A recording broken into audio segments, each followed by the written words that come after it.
Hi everyone, it's Ren here. Hope you're doing well. Guys, welcome to my room.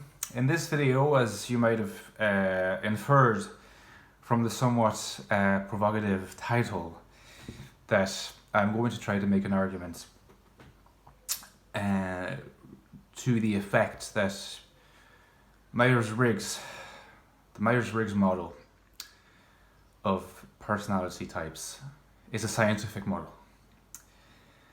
Now, of course, you'd be familiar with the plethora of articles and videos, literature that is dedicated specifically to making the opposite point. It's quite common knowledge, Myers Briggs is a pseudoscience, and given this, most people who have an open interest in Myers Briggs would be willing, actually, usually, to go so far as to admit that although it is a pseudoscience, it can have interesting insights into personality, etc., etc. We can learn things from it, even though it's a pseudoscience. It's not a science. Now, in response to this, I want to first say that it's entirely true that something can be a pseudoscience and still be very useful. For example, you can take such a thing as, let's say, Marxism, for example. Marxism. I think most of us would be willing to. I used to be a Marxist when I was 18, but it only lasted for a short while. Most of us, I think, would be willing to admit that Marxism is not a science, but does Marxism have really interesting things to say about society, about economics, about social relations? I mean, of course, there are useful insights, to take from it, although as a whole it is either a pseudoscience or false. But I think, for the sake of this argument, a pseudoscience. But you could apply this to a lot of other things. And you could also make the point, I will not make it here, but I think the point could be made that astrology, although a pseudoscience, has the potential to share interesting insights. Now, this is not what I want to say in relation to Myers Briggs, because it seems to be accepted wisdom that Myers Briggs is a pseudoscientific, albeit for some people useful model. For those of us who like to call ourselves INFJs or other types, well, nothing is more interesting to me than going against this preconceived idea. It's interesting that this idea that Myers Briggs is pseudoscientific or non-scientific is accepted religiously. So an argument for the pseudoscientific nature of Myers Briggs is itself kind of close to having a religious status. It's an interesting paradox, but I'm very serious when I say that I personally believe Myers Briggs, under a certain conception of Myers Briggs anyway, of the theory, is scientific. And now let us try to demonstrate it. So first of all, obviously the question is, what is a science? Or more specifically, what makes something scientific as opposed to non-scientific or pseudoscientific? And this is a question that is very often, you might have noticed, not really asked in the literature and the articles that argue that Myers Briggs is pseudoscientific. Because it is often implicitly assumed that it should be obvious because the method of science is experimentation, observation of empirical data, experimentation, calculations, etc. But it's a very vague idea, and it's actually not really true. If you look at some of the most influential philosophers of science of the 20th century, and in this video I will particularly make use of the philosopher of science Karl Popper, whom I've been reading recently and no doubt is influencing my views here, you will see quite clearly that the question of what differentiates, what distinguishes science from pseudoscience is what is called a criterion of demarcation. A criterion of demarcation is literally what it means. You have a criterion, and according to this criterion, you put those who, those activities, let's say, that meet the criterion scientific, and those who do not meet it pseudoscientific.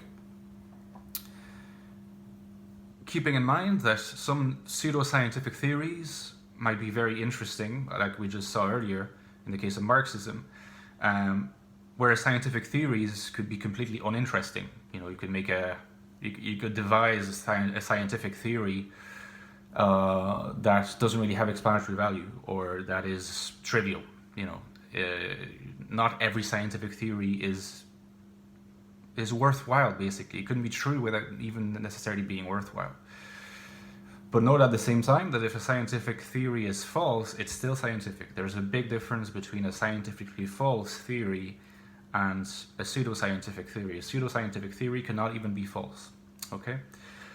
Now, I kind of jumped ahead a little bit there. So let's discuss now this criterion of demarcation. Well, according to Popper, the best criterion of demarcation of science, it's, this is his vision. It's an influential vision, not accepted by everyone, but it's what he calls the criterion of falsification, the falsification principle.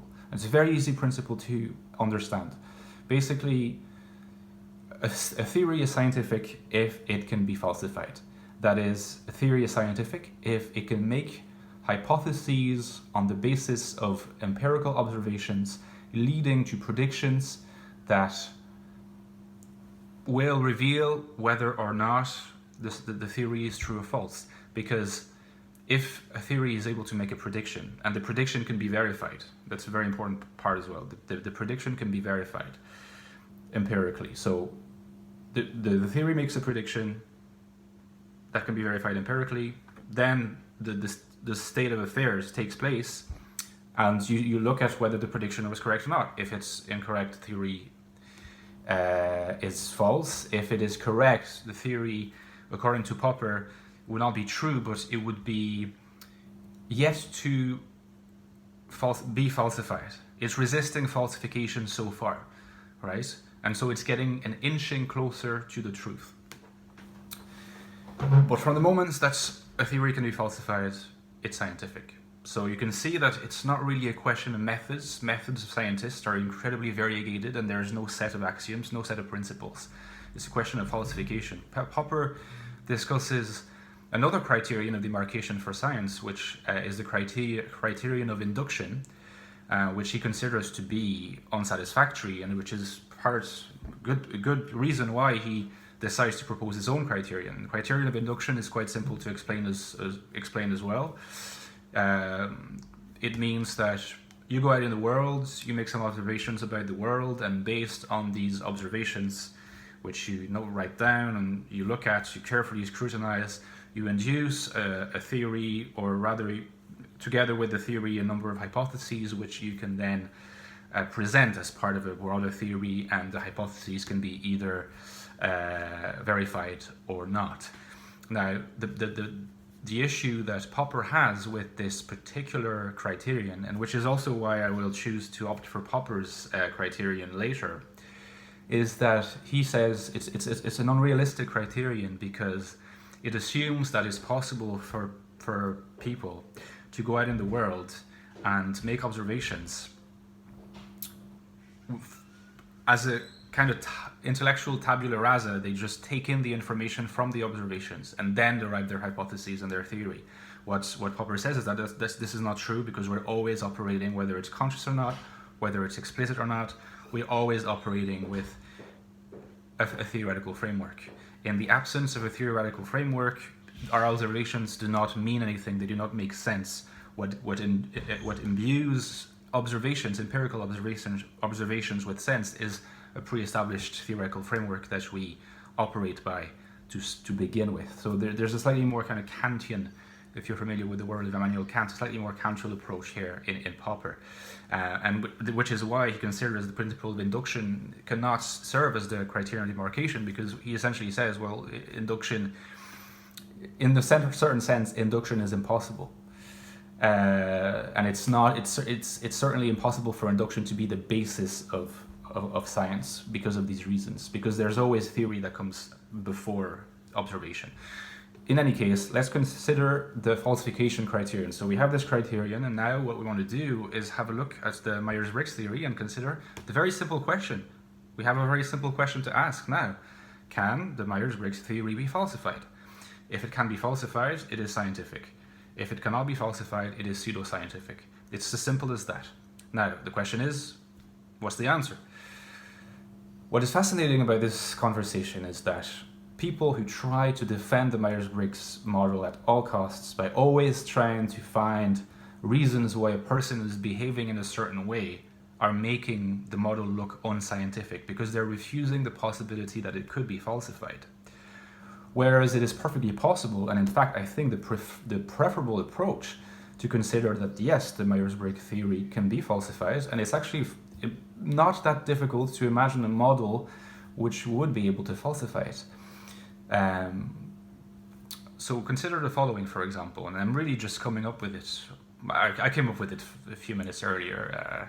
It's just like taking a nap and kind of failing, and those thoughts cropped up. So I can think of one rough, model / experiments to falsify the Myers Briggs model. You take a number of people, and you observe this group of people. You take a group of, let's say, 5 or 10 people, and you put them in a room and you observe their interactions over a certain number of minutes, or let's say hours, over an iterated series period. So there could be 10, 20 iterations or more of their interactions. Now you could, prior to having them interact in those particular conditions, so that would be the scientific experiment, you could have them take the test, or you could have them do a self-assessment with you, so that you'd have an idea of the type that they identify with. And based on that, you could have, let's say, an ENFP, an INFJ, an ISTJ, and they're interacting. Now, you observe their iterated interactions over time, over a series of experiments. Now, next to this, for each function, you'd have a formalization of the function, and I think what's very important to imagine here is that in order for the Myers-Briggs to be scientific, it needs to be possible for, associated to each function, for there to be a number of, if you like, a number of formalizations of external expressions of that particular function. So it should be able to objectively say, this is TI, this is FE. So you could have a list of the functions, and next, or rather, you could have all the functions, bullet points, and underneath each bullet point, a sub-bullet point with, literally a long list of possible behaviors that exemplify function use. So you'd have that for NI, for NE, for FE, for FI. Now, there's a dose of artificiality to this, but that's okay, it's just a model, right? And so you could have these lists, and you operate with those lists, and you continue with the experiment, and you observe the conversation, you observe the interactions. And for example, you take a person A, for example, who's supposed to be, let's say, ESFP, and in the course of conversation, you take notes. I mean, maybe this could be somewhat akin to what C.S. Joseph does in his own videos. And so you could have the manifestations of the different functions, right? So, and you see, right, so if it's an ESFP, you should mostly note SC, okay, that's so that he said that, or he did this, SC, FI, T, right? And you compile this information across a large number of iterations. The more iterations there are, the less likely it will be that the speakers and the conversationalists find themselves in a context which biases their behavior in some way, in one way or another, whether it is an emotional state or anything else. And at the end of the process, you just look at the pattern of function use. And so for each type, you look at the pattern of function use. And inevitably, what you will find is that, for example, an INFJ will turn out to use FE most of the time, or have no TI. When I say no TI, I don't mean no TI. I mean hardly any expression of TI. That's not normal. Why is that the case? You could see an ENFP with particularly visible TE, etc., etc. You you start to see that the pattern of function used is not exactly always replicated according to what the Myers-Briggs model says, but that's also what the Myers-Briggs model predicts. It's a prediction that is made, and that's very important to emphasize because it's a prediction that can actually be falsified, and this particular model shows that it can be falsified. You can say, well, the INFJ was supposed to use, NI, FETI, SC, etc., and it turns out that no, I can't see the TI. So this is not actually, this is maybe the fundamental insight of this video. This failure to notice TI in the INFJ person's behavior is not what makes the model pseudoscientific. It's what makes the model scientific, the fact that it can be falsified. And you can apply that across the board. And as long as the model can be falsified, we know that it is not the perfect truth, but depending on how much it can explain and how many of its predictions are true versus those that are false, it can be more or less close to the truth as a scientific model. Now, I could continue talking about this. I'll stop here because it's been a long video. Oh yeah, click on the thumb thing, right? Because apparently it's good for my, it's good for the visibility of my videos. I need to start asking for this. And I will see you soon. But let me know in the comments what you think. This was my argument. Ciao.